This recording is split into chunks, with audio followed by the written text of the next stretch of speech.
ضحى والليل إذا سجى ما ودعك ربك وما قلى وللآخرة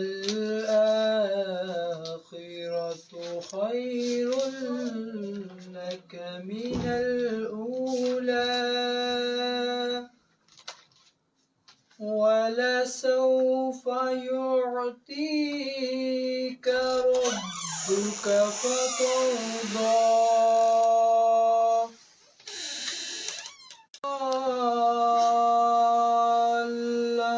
فهدى ووجدك عائلا فأغنى فأما تیری جالیوں کے نیچے تیری رحمتوں کے سائے جسے دیکھنی ہو جنت وہ مدینہ دیکھ آئے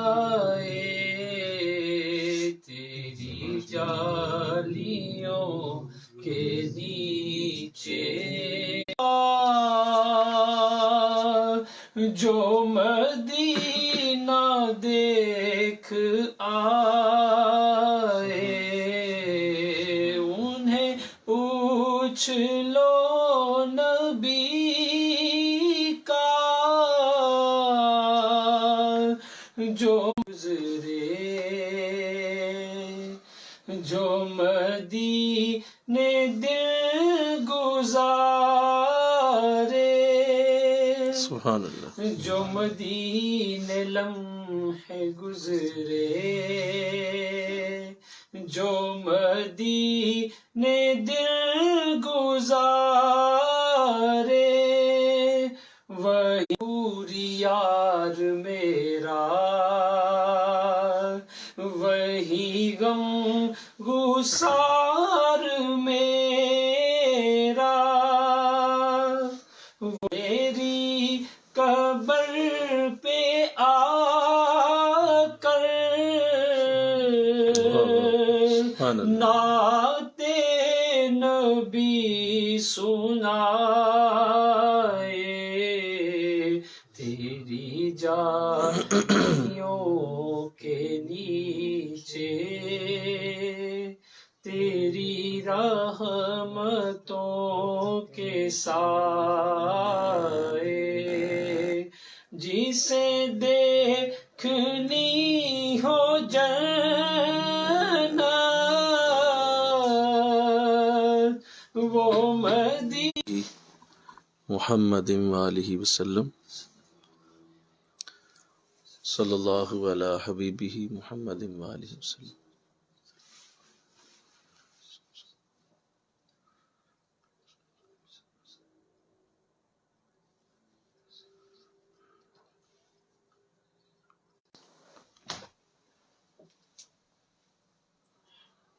لا حول ولا قوة.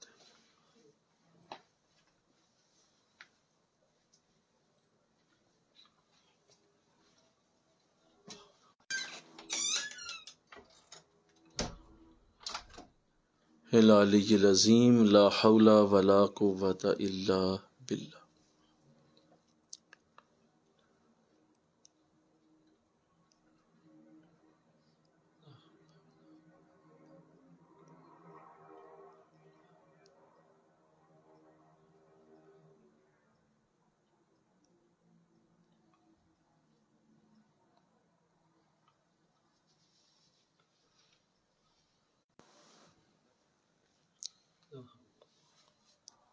لا حول ولا قوة.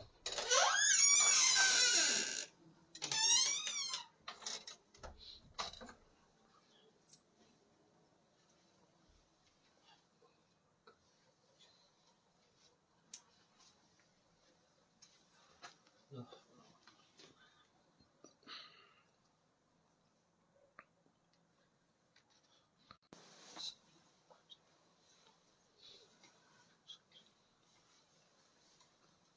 اللہ علیہ وسلم.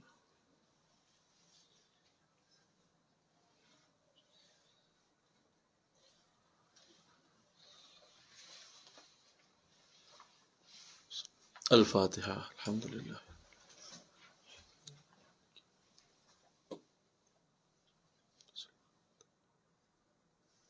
صلی اللہ. بسم اللہ الرحمن الرحیم. علیک یا رسول اللہ وعلی آلک واصحابک یا سیدی یا حبیب اللہ. الصلاۃ والسلام علیک یا رحمت للعالمین وعلی آلک واصحابک یا سیدی یا خاتم النبیین. نہایت ہی معزز و محترم حاضرین و سامعین، الحمدللہ یہ ہمارا ہفتہ وار درس محبت، درس تصوف کا مبارک سلسلہ، اور پچھلے درس میں ہم نے جو مضمون پڑھا تھا، امید ہے آپ نے اسے دہرایا ہوگا، کیونکہ اسی موضوع کے اوپر اور اسی گفتگو کو ابھی مزید کچھ دروس ہمارے مزید چلیں گے. اور یہ جو گفتگو پچھلے درس میں کی گئی تھی کہ حضور مجدد الفیض ثانی رحمۃ اللہ علیہ نے اپنی اس ضمن میں کافی سیر حاصل گفتگو پچھلے درس میں ہو چکی ہے. کچھ ایسی ہستیوں کا ذکر پڑھیں گے آج، سمجھیں گے، جنہوں نے اپنی ابدیت اور اپنی عاجزی کا اظہار فرمایا، اور قرآن نے بھی اپنی آیات میں تاریخ میں سے بہت بڑے بڑے جو بزرگان رہے، انہوں نے اپنی ذات کو کس طرح سے بیان کیا ہے، وہ عرض کرنے کی سعادت حاصل ہوگی. گرم پانی لائیں ذرا احمد. آقا علیہ السلام نے ارشاد فرمایا اور رسول ہونے کو بیان کیا گیا، اور آپ صلی اللہ علیہ وسلم کی عبادت کا یہ عالم تھا کہ راتوں کے قیام میں آپ کے قدم مبارک پر ورم آ جاتا تھا، لیکن اس کے باوجود بارگاہ خدا میں یوں عرض گزار ہوتے تھے: ما عبدنا کا حق کا عبادتک، اے اللہ میں تیری شان کے مطابق حق عبادت کا ادا نہیں کر سکا. اتنی عبادت کا موقع اور پھر اتنا بڑا رسول اور محبوب کا انداز بھی ہے، پھر بھی فرما رہے ہیں کہ مولا میں تیری شان کے مطابق تیری عبادت کا حق ادا نہیں کر سکا. اور پھر آپ کی عادت مبارکہ کہ آپ اپنے محبوب ہونے کے باوجود کثرت استغفار فرمایا کرتے تھے. آپ کا ارشاد ہے کہ اے میرے صحابہ، میرے قلب پر بھی غبار چھا جاتا ہے، پس میں شب و روز میں 70 بار استغفار پڑھتا ہوں. تو یہ حضور کی اپنی ابدیت کا اظہار کہ آپ خود 70 بار روز استغفار کا وظیفہ پڑھا کرتے ہیں. تو اس سے اندازہ کیا جائے کہ اللہ کے مقربین یہی کرتے ہیں، اور کوئی بھی آپ ایسا انداز دیکھیں کسی اللہ والے کا تو سمجھ جائیں کہ اسے واقعی اللہ کی ہوا لگی ہوئی ہے.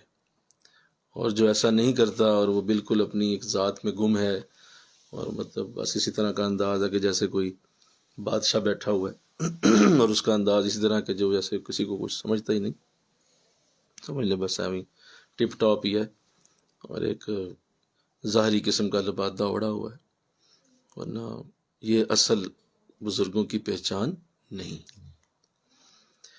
حضرت ابراہیم علیہ السلام، نوٹ کیجئے،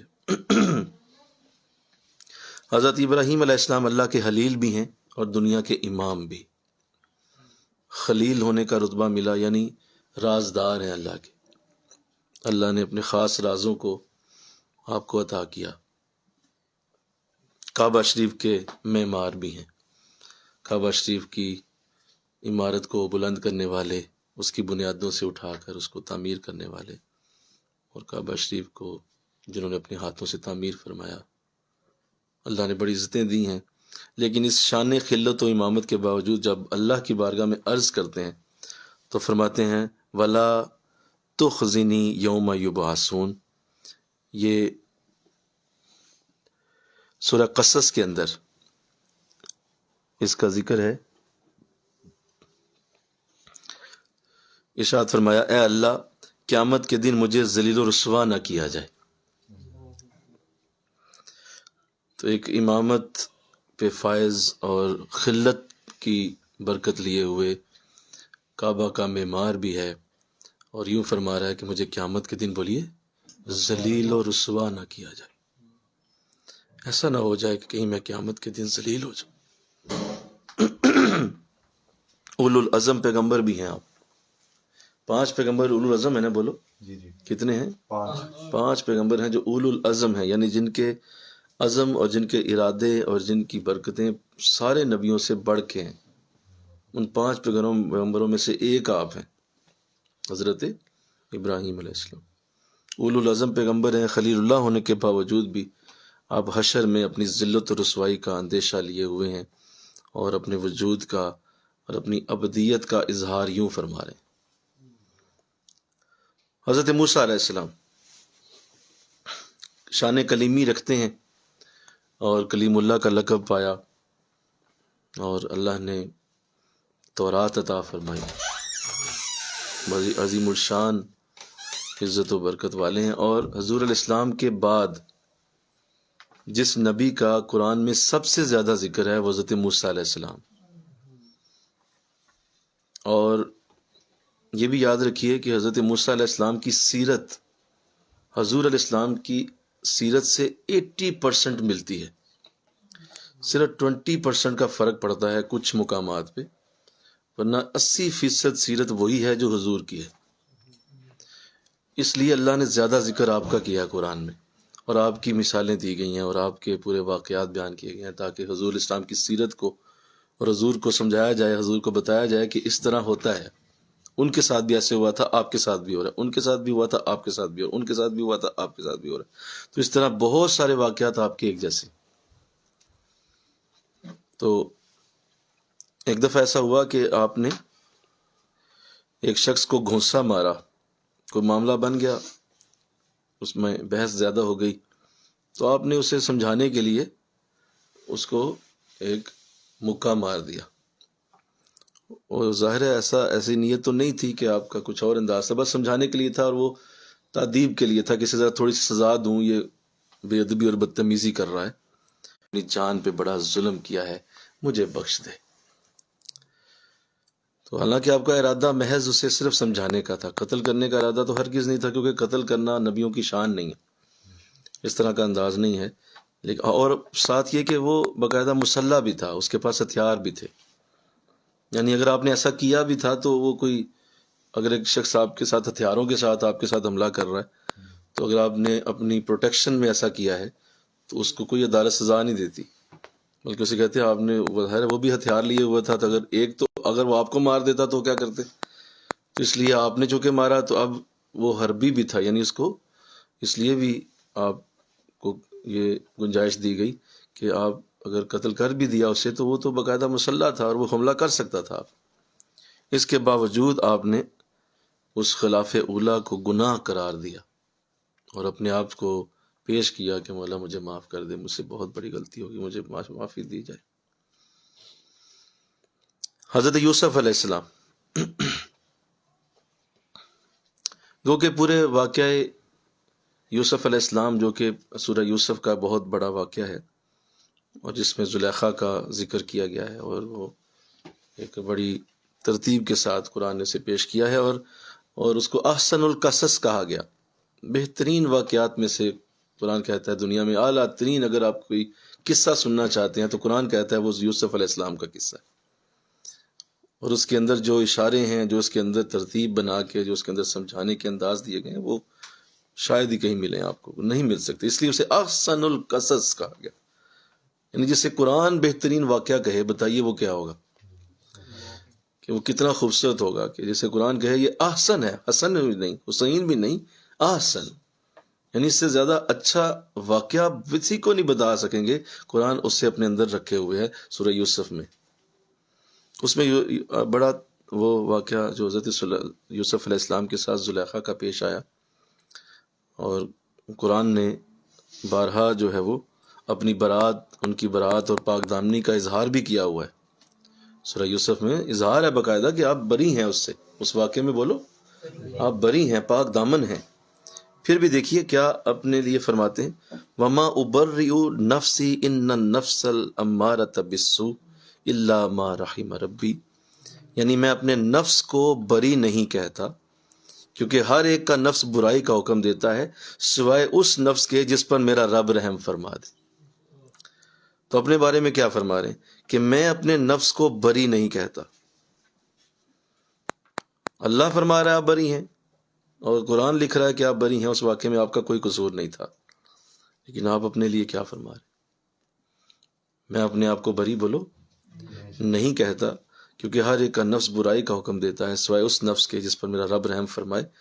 تو حالانکہ انبیاء کرام کے نفوس نفس مطمئنہ ہوتے ہیں، انبیاء کرام کے نفوس نفس مطمئنہ ہوتے ہیں، ان کے نفس نفس امارہ نہیں ہوتے، نہ ہی نفس لوامہ ہوتے ہیں، یہ نفس مطمئنہ والے لوگ ہیں، مطمئن نفس ہے، گناہ کی طرف جانے کا سوال ہی پیدا نہیں ہوتا۔ نبی جو ہوئے بولیے، نبی اور رسولوں کو تو گناہ سے اللہ بری کر دیتا ہے، تو اس کے باوجود جو ہے حضرت یوسف علیہ السلام کا نفس بھی تو اسی میں داخل تھا، نفس مطمئنہ میں ہی تھے آپ، لیکن اس کے باوجود آپ اپنے نفس کو نفس امارہ فرما رہے ہیں،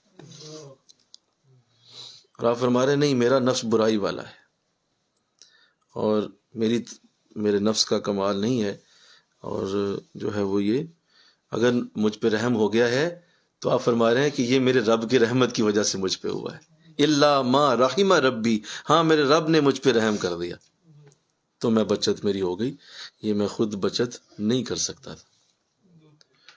یہ کیا اعلیٰ شان بندگی ہے، کیا اعلیٰ عجز و نیاز کا اظہار ہے کہ اپنی اس خوبی کو کہ آپ نے اپنے آپ کو پاک دامن رکھا، اسے بھی اللہ کے رحم کے اوپر ڈال دیا، اور اپنے نفس کو بولیے نفس امارہ کہا۔ اللہ، تو یہ کچھ نبیوں کا ذکر چونکہ قرآن میں ہے اس لیے ذکر کیا گیا۔ حضرت ابراہیم علیہ السلام کی آیت کریمہ میں نے آپ کے سامنے پڑھی، حضور اسلام کی حدیث جو آپ نے اپنے بارے میں، حضرت یوسف علیہ السلام، حضرت موسیٰ علیہ السلام، یہ قرآن میں ان کا ذکر ہے، ان کی عجز و نیاز کا ذکر ہے، اور بھی ہیں لیکن چونکہ موضوع طوالت کا شکار ہوگا تو اس کو اتنا ہی کافی ہے۔ صحابہ کرام میں جنہوں نے اپنی بندگی کا اظہار کیا اور اپنے عز اور نیاز کا اظہار فرمایا، حضرت ابوبکر صدیق رضی اللہ تعالیٰ عنہ، ان کے متعلق حضور سرور عالم صلی اللہ علیہ وسلم کا ارشاد ہے، اگر کوئی دیکھنا چاہے کہ مردہ زمین پر چل رہا ہے تو میرے ابو بکر کو دیکھ لے۔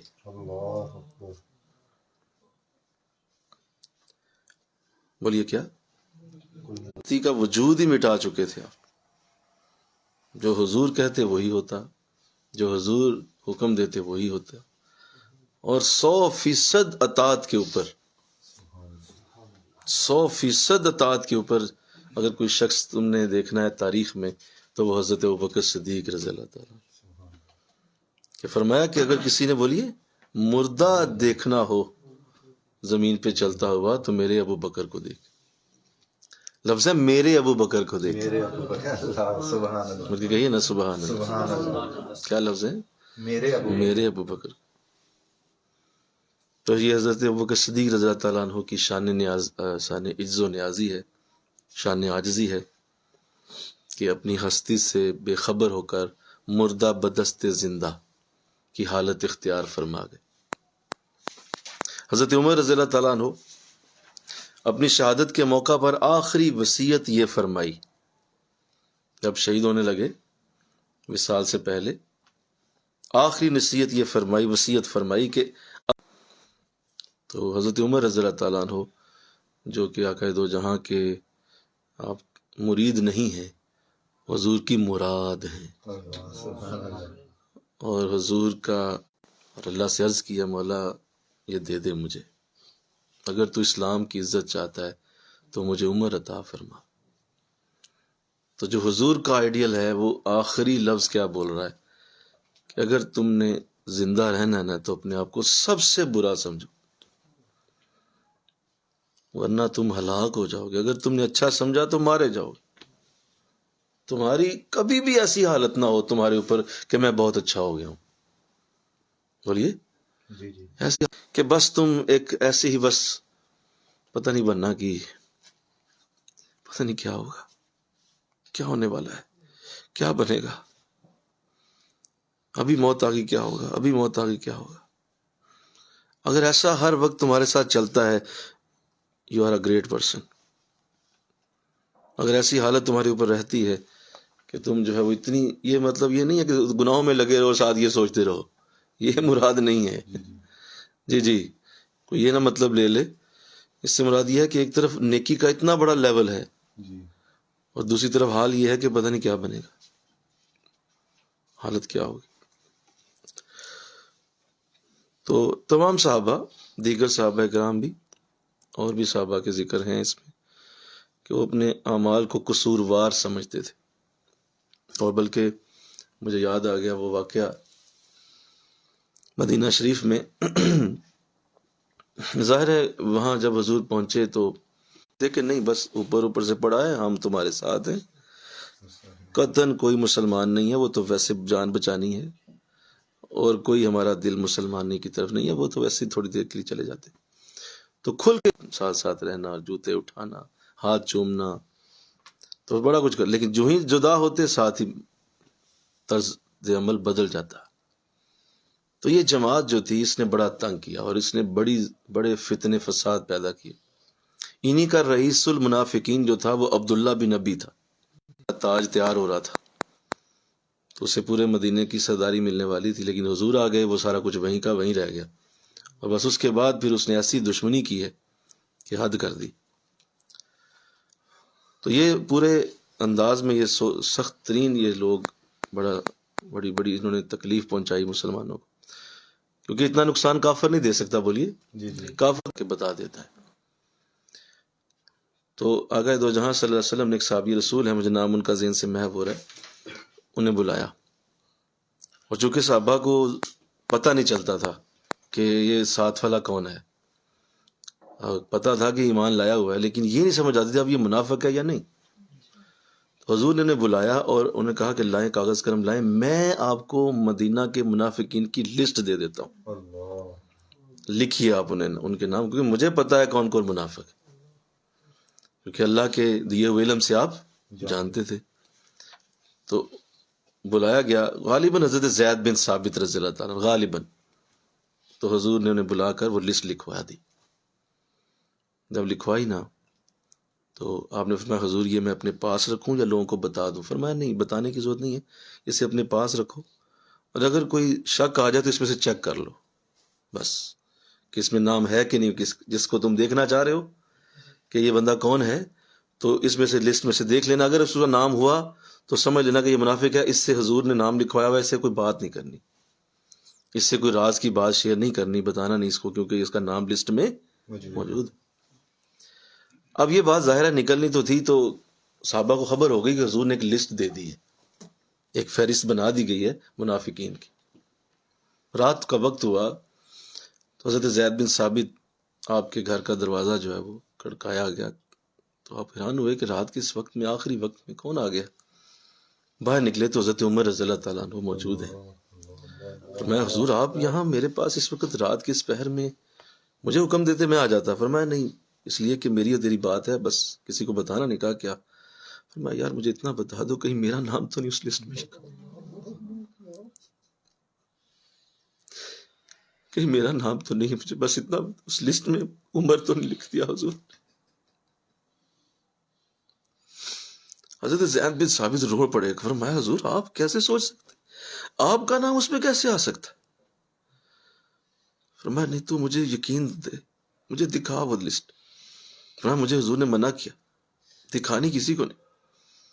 فرمایا تجھے اللہ اور اس کے رسول کا واسطہ دیتا، بس مجھے دکھا دے میرا نام اس میں، تو ہو سکتا ہے تو مجھے میرے پیار میں مجھے نہ بتائے، لیکن جب میں دیکھ لوں گا تو مجھے یقین آ جائے۔ تو انہوں نے پھر وہ لسٹ حضور کی لکھی ہوئی نے دکھائی، اس میں جب دیکھا کہ نام نہیں ہے تو آپ نے آسمان کی طرف چہرہ اٹھایا، فرمایا اللہ تیرا شکر ہے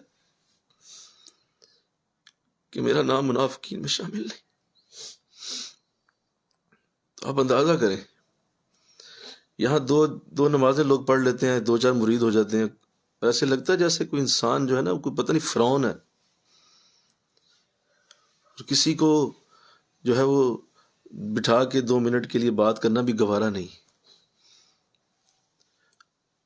کیا سمجھتے ہیں آپ کہ یہ لوگ کیا ہیں پھر، جنہیں سندیں ملی ہوئی ہیں، جنہیں یہ فرمایا گیا ہے کہ یہ وہ لوگ ہیں، بلکہ آپ تو عشرہ مبشرہ میں بھی شامل ہیں، ان 10 لوگوں میں جنہیں حضور نے جن دنیا میں ہی جنت کی خوشخبری دی، ان میں بھی حضرت عمر کا نام ہے. اور وہ شخص اپنے بارے میں اتنا پریشان ہے کہ وہ جا کے یہ پوچھتا ہے کہ کیا میرا نام منافقین میں تو شامل نہیں ہے؟ اس کا مطلب کہ وہ جو حضور نے شانیں دی ہوئی تھی، حضور نے یہ فرمایا ہوا تھا کہ اگر میرے بعد کوئی نبی ہوتا تو عمر ہوتا، عمر کی زبان پہ حق بولتا ہے، عمر جس گلی سے گزرے شیطان وہ گلی چھوڑ دیتا ہے. یہ ساری باتیں آپ بھول جاتے ہوں گے، سنتے ہوں گے، سنا بھی ہوگا. اور حضرت علی رضی اللہ عنہ جب حضرت عمر کے پاس آتے ہیں، حضرت عمر ان کے پاس ملنے کے لیے جاتے ہیں، تو آپ فرماتے ہیں مجھے بتایا گیا ہے کہ آپ نے کس سے کہہ دیا ہے کہ میرے بارے میں کہ عمر جنت کا چراغ ہے. تو علی آپ نے یہ کیسے کہہ دیا ہے، آپ نے کس طرح یہ لفظ بولے ہیں کہ عمر جنت کا چراغ ہے؟ فرمایا نہیں، میں نے نہیں بولے، یہ حضور نے تمہارے بارے میں بولے، میں نے ان سے سنا ہے، وہ تمہارے بارے میں کہہ رہے تھے کہ عمر جنت کا چراغ ہے. تو یہ بھی بھول گئے ہوں گے، بولو نا. جی جی. تو جس کو ایسی حقیقت ملے، ایسے انداز ملے، سمجھ لو کہ اللہ نے اسے کچھ دیا ہوا ہے. اور تمہیں آج جو یہ نصیب ہو رہا ہے سننا، خدا رہا اس امانت کو سنبھالو، خدا رہا اس امانت کو سمجھو، اور جو جو اسے سن رہا ہے وہ اس امانت کو سنبھالے. پیوریفیکیشن پیدا کرو، اس راستے کی پیوریفیکیشن کا عمل شروع کرو، ورنہ جو حالت ہو چکی ہے وہ کوئی بیان نہیں کر سکتا. آج جتنی یہ آپ باہر جو حالات خراب دیکھ رہے ہیں، اس کی وجہ، اس کی بنیاد یہی ہے کہ ہم صوفیاء خراب ہو گئے ہوئے. ہم صوفیاء میں یہ چیز نہیں رہ گئی. یہ دنیا داروں نے کیا خراب ہونا ہے، ان کی کیا مجال ہے خراب ہو؟ بنیاد صوفیاء سے شروع ہوتی ہے. صوفیاء اگر ٹھیک ہوں تو دنیا دار بھی ٹھیک ہو جاتے ہیں. لہذا ہمارے اندر یہ خرابیاں چونکہ آ چکی ہیں، لہذا حالت یہاں تک پہنچی ہے. مل کے کہو نا سبحان اللہ. زمین کو ہم نے فرش بنایا ہے اور ہم بہت ہی اچھا بچھانے والے ہیں. جب یہ آپ نے آیت کریمہ سنی تو آپ پر ایک حال طاری ہو گیا اور فرمایا کہ بشر بیچارے کی کیا مجال ہے کہ جو اللہ کے بچھائے ہوئے فرش پر جوتا پہن کر چلے. حافظ کہتے ہیں پیدل چلنے والا، ننگے پاؤں چلنے والا. چنانچہ اب ننگے پاؤں چلنے اللہ. تو یہ آپ کی عاجزی کا عظیم اظہار ہے کہ ساری زندگی جوتا نہیں پہنا، کیونکہ اللہ نے فرمایا یہ فرش میں نے بچھایا ہوا ہے. بھائی آپ کا میں نے بچھائی ہے. تو یہ حال ہے نا، بولو. جی جی. ایک حال ہے جو ان پہ آیا. حضرت عبد القادر جیلانی، حضور غوث اعظم رحمۃ اللہ تعالی علیہ، کیا خوبصورت انداز ہے.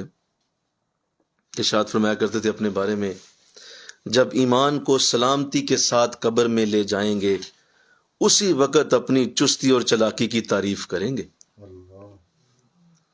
جب ایمان کو سلامتی کے ساتھ قبر میں لے جائیں گے اس وقت اپنی چستی اور چلاکی کی تعریف کریں. اس سے پہلے نہیں، کوئی پتہ نہیں کیا ہو جائے، کس حالت. میری تعریف خود ہی کر لوں گا، تم کرتے رہو. میری تعریف اس دن ہوگی جب ایمان سلامت ہو. یعنی اپنے اعمال حسنہ پر کوئی، یعنی ان میں سے آپ بستامی رحمۃ اللہ علیہ کے پاس بھی ایک بوڑھی عورت آئی، اس نے بھی آپ سے پوچھ لیا، پیار سے پوچھا، ویسی بات کر دی کہ پتر یہ بتا کہ تیری داڑھی زیادہ خوبصورت ہے یا میرے گھوڑے کی دم؟ پیار سے پوچھ لیا. آپ مسکرائے، فرمایا نہیں، اس کا جواب ابھی نہیں دے سکتا. کہا کیوں؟ یہ کون سا مشکل سوال کیا؟ تیری داڑھی زیادہ خوبصورت ہے یا میرے گھوڑے کی دم؟ تو کہنے لگے نہیں، اس کا جواب ابھی نہیں، جب وصال کر جاؤں میری قبر پہ آنا، وہاں تمہیں جواب دوں گا. چلی گئی، عرصہ گزرا، وصال ہو گیا، جنازہ بھی ہو گیا، قبر بھی تیار ہو گئی. تو وہ آ گئی قبر پہ کھڑی ہوئی، اس نے کہا جی مجھے آپ نے کہا تھا کہ آپ مجھے جواب دیں گے، تو میرے سوال کا جواب نہیں آیا، یہ کہہ کے چلی گئی۔ رات خواب میں زیارت ہو گئی، بڑے خوش نظر آئے، کہا اماں جان جواب دینے لگا ہوں، جواب یہ ہے کہ میری داڑھی آپ کے گھوڑے کی دم سے زیادہ اچھی ہے۔ سبحان اللہ۔ فرمایا تو پھر آپ مجھے اتنی دیر سے کیوں جواب دیا، زندہ تھے اس وقت کہہ دیتے۔ فرمایا اس لیے کہ اس وقت پتہ نہیں تھا کہ میں بخشا جاؤں گا یا نہیں، اب چونکہ میں اس سے مرحلے سے پاس ہو آیا ہوں، کامیاب ہو گیا ہوں، بخشش ہو گئی ہے، اب میری داڑھی تیرے گھوڑے سے زیادہ اچھی ہے، ورنہ تیرے گھوڑے کی دم مجھ سے اچھی ہوتی۔ تو اس سے بڑی کیا عاجزی کا اظہار ہوگا۔ ایک وقت کا اعلیٰ ترین صوفی جس کے بارے میں کہا جاتا ہے کہ جنہوں نے اس ولایت کے سمندر کو پیا ہوا ہے اور اللہ کے اس کرم کے سمندر کو پی کے بیٹھے ہوئے ہیں، وہ حضرت باجزید بستامی رحمۃ اللہ۔ اسی طرح حضور غوث اعظم رضی اللہ تعالیٰ عنہ کو صحن کعبہ میں خستہ خالی کے عالم میں یہ دعا کرتے ہوئے دیکھا گیا۔ حضور غوث اعظم صحن کعبہ میں خستہ حالی کے عالم میں یہ دعا کرتے ہوئے دیکھا گیا کہ اللہ مجھے قیامت کے دن نابینا کر کے اٹھانا، تاکہ مجھے اپنے گناہوں کی وجہ سے تیرے بندوں کے سامنے شرمندہ نہ ہونا پڑے۔ تو یہ آپ دعا فرما رہے ہیں اپنے لیے کعبہ میں، آپ اپنے لیے یہ دعا کر کہ مجھے قیامت کے دن نابینا کر کے اٹھا، تاکہ میں دیکھ ہی نہ سکوں، کوئی مجھے دیکھ کے ہنس رہا ہے، کوئی مجھے دیکھ کے کہہ کے لگا رہا ہے اور دیکھ رہا ہے کہ میری کیا حالت ہو رہی ہے، تو میں دیکھ ہی نہ سکوں، نابینا ہو۔ ابھی ہم سورہ فرقان پڑھ رہے ہیں، بولو جی جی اس میں بھی تو یہی ہے نا، وَعِبَادُ الرَّحْمَٰنِ الَّذِينَ يَمْشُونَ عَلَى الْأَرْضِ هَوْنًا، رحمان کے بندے وہ ہیں جو زمین پہ جب چلتے ہیں تو عاجزی کے ساتھ چلتے۔ اللہ، تو یہ کچھ باتیں اس لیے آپ سے شیئر کی ہیں، آپ کے سامنے رکھی ہیں، تاکہ وہ جو پیچھے حضور مجدد الفسانی رحمۃ اللہ علیہ نے اپنے بارے میں جو ایک لمبا قطع آپ نے اپنے مرشد کو لکھا ہے، اس کی سپورٹ میں یہ ساری باتیں لکھی گئی۔ جب انسان بڑا بن جاتا ہے تو اس کے اندر یہ خوبصورت عادات اور یہ خوبصورت جملے اس کی زبان سے ادا ہوتے ہیں، اور پھر وہ کہتا ہے ایسے الفاظ۔ اور میں سمجھتا ہوں کہ اگر کوئی دوسرے انداز میں بات کرتا ہے، یعنی اپنی عزت و عظمت کی باتیں زیادہ کرتا ہے، تو مجھے افسوس سے کہنا پڑے گا اسے اصلاح کی ضرورت ہے۔ بولو، جی جی اسے اصلاح کی ضرورت ہے، اسے چاہیے کہ وہ اپنی ان باتوں کو چھوڑ دے۔ ہاں کبھی ایک آدھ بار بولو، جی جی کبھی ایک آدھ بار، جس طرح حضور اسلام اپنے بارے میں فرما دیا کرتے تھے کہ آجو میرے پاس پوچھ لو، آسمانوں زمینوں کا علم پوچھو۔ لیکن زیادہ آپ کا جو انداز کریمانہ رہا وہ عاجزی والا رہا ہے۔ ہاں کبھی ایک آدھ بار ہو گیا بس، اس کے زیادہ نہیں اس کے بعد۔ اور میں اگر تھوڑا سا حضرت عمر رضی اللہ تعالیٰ عنہ کی بارگاہ میں دوبارہ حاضری دوں تو مجھے ان میں ایک بار بھی نظر نہیں آتا، یعنی مجھے کسی جگہ میں یہ یاد نہیں پڑتا کہ کبھی میں نے آپ کا کوئی اپنے ذات کے حوالے سے کوئی اعلیٰ اظہار کا جملہ پڑھا ہو۔ آپ نے کبھی نہیں کہا، حضرت ابوبکر رضی اللہ تعالیٰ عنہ نے بھی نہیں کبھی کہا، جی جی آپ نے بھی کبھی کوئی بات نہیں فرمائی۔ حضور غوث اعظم کے بارے میں آتا ہے کہ آپ کچھ الفاظ اپنے بارے میں کہہ دیا کرتے تھے، کہ زیادہ تر جو آپ کا انداز رہا ہے وہ یہی رہا ہے، عاجزی والا۔ تو اللہ یہ سمجھنے کی توفیق دے، آمین کہو۔ اللہ یہ سمجھنے کی توفیق دے، اور آپ اس کو بیس کریں، اس کو کرائٹیریا بنائیں، اس کو ایک گول کی طرح سمجھیں، اور اس کو ایک مقصد بنا کے چلیں کہ یہی اصل وہ چیز ہے جو ہمارے اندر پیدا ہونی چاہیے، اور ہمارے اندر یہی انداز رہنا چاہیے۔ کوئی کتنا ہی آپ کے سامنے بڑا بنے، اسے اور بڑا بنا دے، اسے کہ تو آپ اس سے بھی بڑے ہیں، اسے کہیں نہیں آپ تو واہ واہ کیا بات ہے، آپ تو جناب، ہم تو جناب شے کوئی نہیں، آپ سے بڑا کہوں، آپ تو بہت ہی اعلیٰ ہیں، آپ بنائیں اسے بڑا، کوئی حرج نہیں۔ یہ نہ کیجیے گا کوئی آپ کے سامنے بڑا بن رہا ہے، آپ اسے کہیں نہیں ہم بڑے ہیں، تیری کیا حیثیت ہے، ادھر آ تجھے بتاؤں میں کیا. نہیں یہ طریقہ آپ نے بھی نہیں کرنا، یہ میری طرف سے نوٹ کریں، آپ نے ایسا نہیں کرنا، آپ نے اسے بڑا بنانا. وہ ٹھیک ہے یار، آپ بڑے ہیں، کوئی بات، اللہ ہدایت دے آپ کو. تو ایسے الفاظ، اس طرح کا انداز، تو یہ کرائٹیریا بنائیے انشاءاللہ. کہیے یہ کرائٹیریا بنا کے چلیے، اور اپنے شب و روز، اپنی زندگی کے ایام، اپنی طریقت کا سفر اسی روشنی میں طے کریں. اپنے اندر یہ چیز کبھی نہ آنے دیں. آپ بڑے بنتے جائیں گے، اور بڑے بنیں گے، اور بڑے بنیں گے، اللہ بناتا جائے گا، آپ اسے ڈینائی کرتے جائیں. وہ اور بڑا بنائے، آپ اسے پھر ڈینائی کر دیں، آپ اسے اور بڑا بنائے، وہ پھر ڈینائی کر دیں. اور بڑا کرے آپ کو، آپ کہیں مولا میں اور چھوٹا ہو گیا. تو بس یہی راز ہے، اسی چیز کو دیکھیں. اسی لیے اللہ والے، سنیے بڑے دھیان سے، اسی لیے اللہ والے کچھ کام جان بوجھ کے ایسا کرتے ہیں تاکہ وہ اپنے نفس کو ذلیل کرتے رہیں. وہ خوب جانتے ہیں کہ وہ کیا کر رہے ہیں، اچھی طرح پتا ہوتا ہے کہ یہ میں کیا کرنے لگا ہوں، لیکن انہیں پتا ہے کہ اگر ایسا کروں گا تو ہی نفس ذلیل ہوگا، ورنہ یہ میرے اندر پھنیر سانپ کی طرح کھڑا ہو رہا ہے. جان بوجھ کے ایسا عمل کریں گے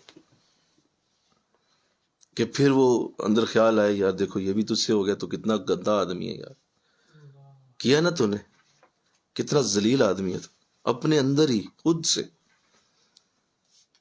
اور ایسے انداز اختیار کرنا، جس طرح سے عمر رضی اللہ تعالیٰ عنہ ممبر پہ آ کے بتانے لگے کہ لوگوں مجھ سے تو 5 اونٹ سیدھے نہیں ہوتے تھے، میرا باپ مجھے چھڑیوں سے مارا کرتا تھا، اور مجھے بڑی مار پڑی ہے باپ سے. پورا مدینہ اکٹھا کر لیا مسجد نبوی میں، اور بٹھا کے سب کو، تو ممبر پہ بٹھا کے اپنے ممبر پہ بیٹھ کے یہ بیان کر رہے ہیں کہ مجھے بڑی مار پڑا کرتی تھی. تو لوگ سننے لگے، اچھا ابھی کچھ اور کرتے ہیں بات. خاموش، سارا مجمع چپ، سانپ سونگا ہوا ہے، کوئی بات نہیں کر رہا کہ عمر ہیں اور امیر المومنین ہیں، تو ابھی کیا بات کریں گے. یہ کہے گا اچھا بھائی اللہ حافظ، جاؤ اپنے کام کرو جاؤ. سارے ایک دوسرے کو دیکھنے لگے، یہ کیا ہوا، کیا ہے یار تجھے پرابلم. حضور یہ آپ، ایک بندہ بولا حضور کو مسئلہ تھا، اتنا بڑا مجمع اکٹھا کر لیا. کہا بس وہ میں آج سوچ رہا تھا، ذہن میں خیال آ گیا کہ عمر تو بہت بڑا بادشاہ بن گیا، تو میں نے اسی وقت علاج کیا، تیری میں ابھی نکالتا ہوں تیری بادشاہت، تو مجھے معاف کرنا، بس یہ بتانا تھا کہ مجھے بڑی مار پڑا کرتی تھی. پتا تھا میں کیا کر رہا ہوں، بولیے. جی انہیں پتا تھا میں کیا بولوں گا اور میرے بولنے سے کیا ایفیکٹ آئے گا، پھر بھی بول دیا. اور لوگ یہ کہہ کہ اچھا چلیں، جیسے بھی وہ سارے چلے گئے. تو یہ بزرگوں کا انداز ہوتا ہے. بعض اوقات وہ ایسا خود کرتے ہیں، اور ایسے انداز وہ خود بنا لیتے ہیں، جان بوجھ کے کرتے ہیں. طریقت کے اس اصول کو سمجھیے، اور اگر کوئی بزرگ ایسے کرتا ہوا نظر آئے، اس کے لیے کبھی بھی دل میں یہ خیال نہ کرنا کہ یاد رکھنا یہ بڑے سمجھدار لوگ ہوتے ہیں. تمہاری عقل جہاں ختم ہوتی ہے نا، وہاں سے ان کی شروع ہوتی. بے شک. اور پھر تمہارا شیخ ہو، اللہ وہ تو تیری روح کے اس پوائنٹ کو بھی جانتا ہے جہاں تو ابھی تک کبھی سوچ بھی نہیں سکے گا. تو اگر ان کا کوئی عمل ایسا دیکھا جائے اور آپ دل میں بدگمانی لے آئیں کہ دیکھیں جی کیا کر رہے ہیں، یہ دیکھیں کیا کر رہے ہیں، اصل میں وہ اپنے نفس کے لیے کچھ ایسا کر رہے ہوتے ہیں، کچھ ایسا انداز بنا رہے ہوتے ہیں. اور وہ پھر دیکھو کہتے ٹھیک ہے جڑا جو سمجھے مرضی ہو دی، بے شک. ہمیں کیا، میں تو اپنے آپ کی، اپنے نفس کی اصلاح کر رہا ہوں. اگر کسی کو پرابلم اسے پوچھ لیا کے سمجھا دوں گا. ہمارا ذہن یہ ہے کہ ہم فوراً بدگمانی کی طرف جاتے ہیں، جی فوراً بدگمانی لائیں گے کہ اچھا یہ دیکھے کیا کر رہے ہیں، ہاں دیکھو کیا کیا ہے، انہیں پتہ ہی نہیں سی ہے، ایڈا وڈا بزرگ پتہ ہی کوئی. جاہل آدمی، یہ جاہل آدمی ہے جو یہ سوچ رہا ہے، وہ بڑی سوچ سمجھ کے چل کے یہ بات کر رہے ہوتے. اللہ اس کو سمجھنے کی توفیق آمین کہو. تو یہ کرائٹیریا ہے ان کے ہاں، کیونکہ دیکھیے ساری دنیا انہیں عزتیں دے رہی ہوتی، بے شک ہر طرف سے عزتیں آ رہی ہوتی ہیں، پیار آ رہا ہوتا ہے، ادب آ رہا ہوتا ہے، ہر طرف سے محبتوں کے انبار اڑ اڑ کے آ رہے ہوتے ہیں، لوگ پاؤں بھی چوم رہے ہیں، ہاتھ بھی چوم رہے ہیں، عزتیں دے رہے ہیں۔ اب کسی جگہ سے انہیں وہ آ نہیں رہی چیز، لہذا وہ خود ہی بنا لیتے ہیں۔ پھر بے شک سبحان وہ کہتے ہیں اچھا اپنی بجتی آپ کر لینے، کوئی تو کر ہی نہ رہا، بولیے نا۔ سارے عزتیں دے رہے ہیں، پیار دے رہے ہیں، محبتیں دے رہے ہیں، سارے چاہتے دے رہے ہیں، سب لٹا رہے ہیں ہم پہ، یار کیسے اس کو گاؤ بگروں؟ تو وہ اپنے آپ کو خود ہی ذلیل کر لیتے ہیں، چلو پھر۔ لیکن یہ اس کا مطلب یہ ہرگز نہیں کہ وہ ہر وقت ہی ایسا کرتے ہیں، یہ ذہن میں رکھیے، جی جی یہ منع بھی ہے نا، جی جی کہ اپنے آپ کو ایسے بھی نہیں کرنا کہ آپ ہر وقت ہی ایسی حالت میں رہیں کہ آپ اپنے آپ کو ایسے نہیں، وہ کبھی کبھی ڈیگریڈ انداز ہو جاتا ہے ایسے۔ تو یہ بہت بڑا راز ہے، اس کو سمجھیے، تاکہ ابدیت قائم رہے اور عاجزی قائم رہے، اور وہ کوئی نہ کوئی ایسا معاملہ بنا رہے جس پہ آنسو آتے رہیں، توبہ کرتے رہیں، اور کوئی نہ کوئی ایسی دل میں کسک اٹھتی رہے، کوئی نہ کوئی وہ چبھتی رہے چیز جس سے آنسوؤں کا وجود رہے ساتھ۔ بھئی دیکھیں نا، ان کی تو پلاننگ اتنی اعلیٰ ہوتی ہے، ان کے تو جو ہے منصوبے اتنے بڑے ہوتے ہیں کہ وہ ان چھوٹی چھوٹی چیزوں کی تو پرواہ ہی نہیں کرتے۔ تو پھر وہ کیسے روئیں گے، کس طرح وہ عاجزی آئے گی، کیسے وہ چیز آئے گی؟ وہ کوئی نہ کوئی ایسا کام ہوتا رہے گا جس سے انہیں پنچ ہوتے رہیں گے وہ، اور اس سے وہ پھر عاجزی کی طرف رہیں گے۔ کوئی بات ایسی نہیں آنے دیں گے۔ اللہ تو اللہ توفیق عطا فرمائے۔ آج یہ جو پڑھا گیا اس کو سمجھنے کی اللہ سعادت دے، اور جو راز دیا گیا اللہ اسے بھی سمجھنے کی توفیق عطا فرمائے۔ وما علینا الا البلاغ۔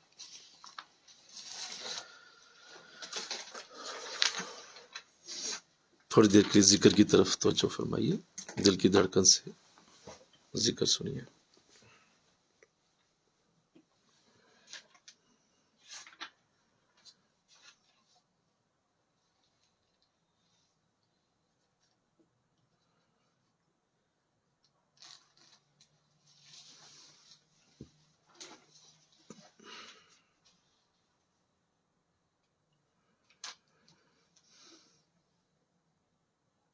اللہ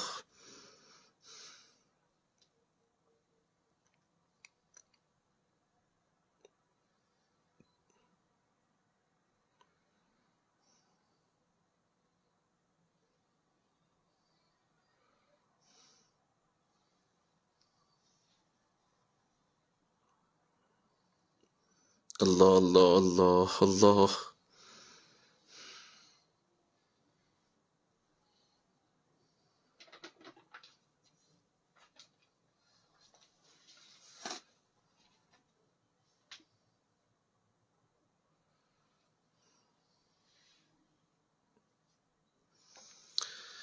لا الہ الا اللہ محمد رسول اللہ صلی اللہ علیہ وسلم، لا الہ الا اللہ محمد رسول اللہ۔ آمین۔ اللہم صلی علی سیدنا مولانا محمد وعلی آل سیدنا مولانا محمد وبارک وسلم الہ العالمین۔ مولا تیرے کامل بندوں کی کچھ آج باتیں پڑھی ہیں، اللہ ہمیں بھی ایسی عادتیں عطا فرما، ہمیں بھی ایسی سوچ عطا فرما، ہمیں بھی ایسا ہی بندہ بنا، ہمیں بھی مولا ان کے نقش قدم پہ چل کے اس کو پہچاننے کی توفیق عطا فرما، اپنے نفس کے ہر قسم کے مولا تکبر سے، اپنے نفس کے ہر قسم کی اس طرح کی حالت سے ہمیں محفوظ کر لے مولا۔ جتنے بھی پیار والے محبت والے ہمیں مولا اس محبت سے، اس درس محبت کو سنتے ہیں اور اس پہ عمل کی کوشش میں ہیں، اور یہ کوشش کر رہے ہیں کہ وہ بھی اس کو سیکھیں، اللہ اپنے کرم سے انہیں بھی توفیق عطا فرما۔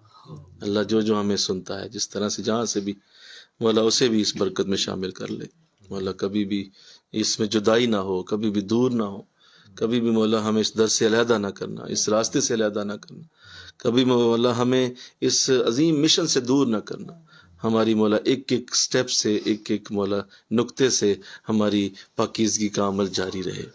یہ چھوٹے چھوٹے اصول ہمیں ہمیشہ کے لیے ہماری روحوں میں ڈال دے مولا، تاکہ ہم ہمیشہ کے لیے ان پہ عمل کریں۔ ہمارے شیخ سلامت رہیں، ہمارے سلسلے کے بزرگ سلامت رہیں جنہوں نے ہمیں یہ عظیم اصول عطا کیے، اللہ قبول فرما لے، اللہ قبول فرما لے۔ ہم سے مولا دین کا وہی کام لے جو ان بزرگوں سے لیا گیا، جو ان بزرگوں سے مولا تو نے کرم اور فضل سے دین کے کام لیے، ہم سب سے وہی کام لیا جائے۔ جتنے آئے ہیں سب سلامت رہیں، باکرامت رہیں، برکتیں رحمتیں پائیں، فضل پائیں۔ لا حول ولا قوة الا باللہ العلی العظیم۔ وَأُفَوِّضُ أَمْرِي إِلَى اللَّهِ إِنَّ اللَّهَ بَصِيرٌ بِالْعِبَادِ حسبنا اللہ ونعم الوکیل نعم المولا ونعم النصیر وصلی اللہ تعالی رسول خیر خلقہ محمد اجمعین.